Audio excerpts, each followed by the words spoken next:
안녕하십니까. 오늘도 노노게라 노땅 노털 개털 꼰대병의 라떼 쫄병일기 시작하겠습니다.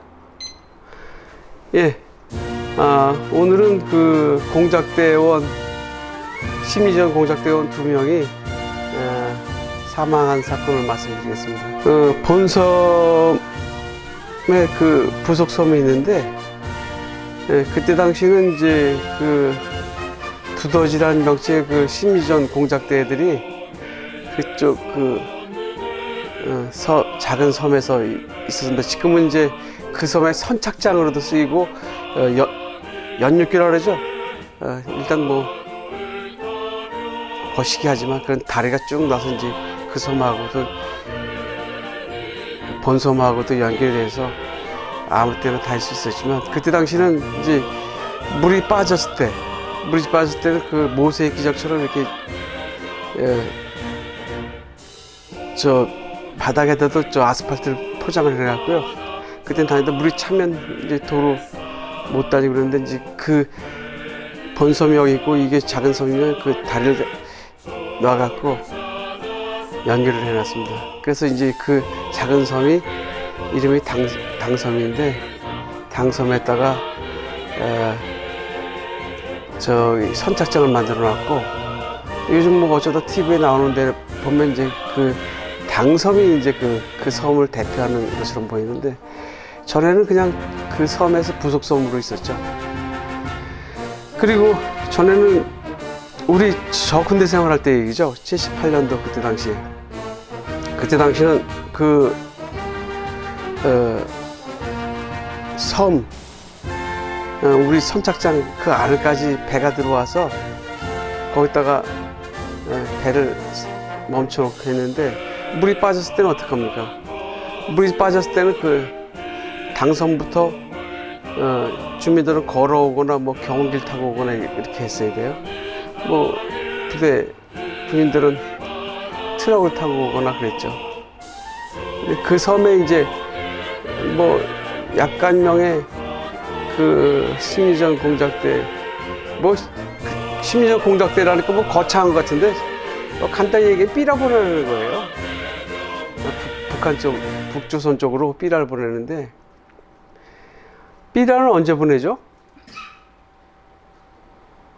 그 봄이 되거나 그러면 그 시골 살던 분들은 우리 동네 근처에 뭐 삐라가 어쩌다 한 장씩 떨어져 있고 그러는 게 보셨을 거예요. 그러면 학교에 갖다 주면 선생님이 연필이나 공책하고 바꿔주기도 하시고 그랬는데, 뭐 그때 당시 지서를 가져가도 되고, 뭐 저는 촌놈이니까 지서는 멀고 학교로 가져가서 선생님한테 잘했다고 칭찬도 받고 그랬는데, 그때 당시 그 북조선에서 내려보낸 삐라를 보면 참 조잡스럽게 그지없다. 어떻게 이런 걸 보내나.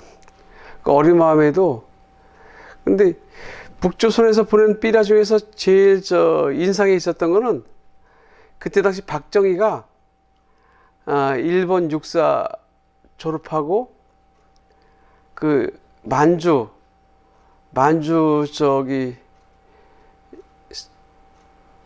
사관학교 졸업할 때는 뭐 금시계인가 뭘 받았다, 그런 걸 뭐 요만한 카드 2장만한 삐라에다가 저 박정희 사진하고 있는데, 도대체 그건 믿어지지가 않더라고요, 그때 당시. 그러니까 제 어렸을 때는 박정희가 곧 신인 것처럼, 박정희가 대통령 안 하면 이 세상에 대통령 할 사람이 없는 줄 알았어요.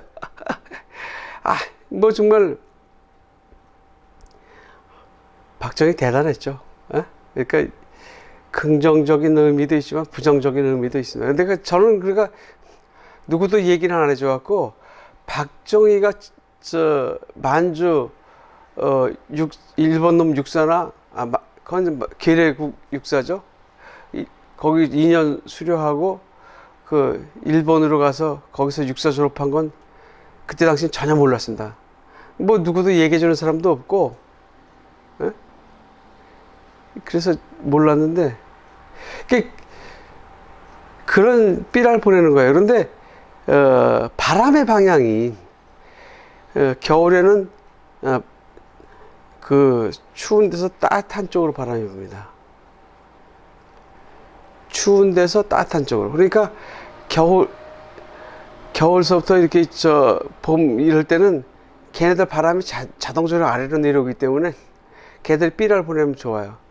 우리는 어떻게 해야 돼요? 우리는 우리가 춥고 걔들이 더울 때가 별로 없어요.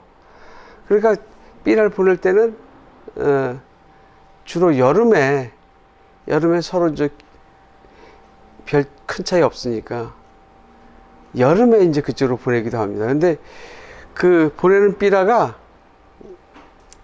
뭐 그때 당시나 지금이나 삐라 보내는 놈들 보면 진짜 수준이 다 그놈이지만 약간 조잡스러워요. 뭐 그때 당시 잘 나가는 연예인들 비키니 차림 같은 거 뭐 그런 거 사진 넣어서 보내고 그러는데, 근데 어쩌다 보면 이제 그놈의 삐라가 어떻게 보내죠? 수소 주머니에다가 타이머 달아갖고 날아가면 이제 그쪽에서 터지게 해서 펼치게 하는데, 이게 얘들이 예상했던 바람 방향이라든지 풍속 이게 맞지 않으면 어떨 때는 그 섬으로 떨어질 때도 있어요. 그럼 그쪽 애들 와서 줍느냐고 해수하느냐고 난리 치기도 하죠. 근데 그 얘기가 셌습니다. 그러니까 그 본섬하고 당섬하고 사이에 물이 빠졌을 땐 걸어가면 돼요. 근데 물이 차면 어떻게 되죠? 배를 타고 가야 돼요. 근데 그 두더지 애들 2명이 그 해군 애들이 이제 그건 운용을 했거든요. 마을에서 술을 거나하게 드신 거예요.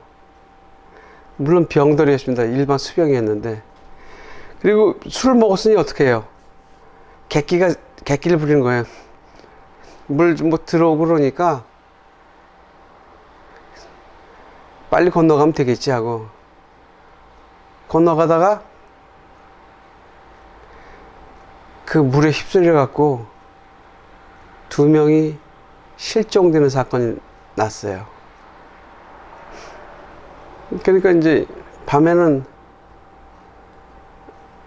어차피 물도 차고 그렇으니까 수색을 할 수 없고, 새벽이 되니까 수색하라고 위에서 명령이 내려오더라고요.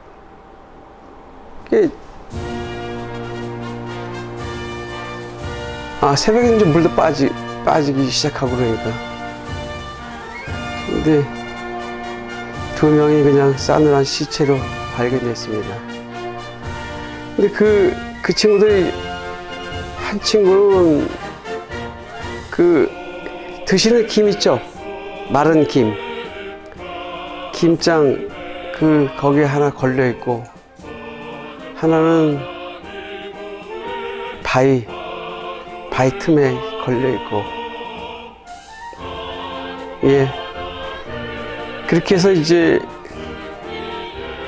그 문제가 생기니까 나중에는 우리 본섬으로 옮겼어요. 저체대하기 전에.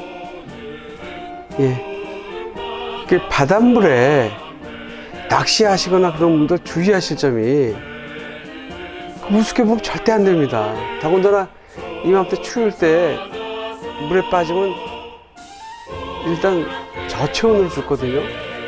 낚시할 때 물이 들어오면 즉시 뒤로 그 섬 쪽으로 빠져야지.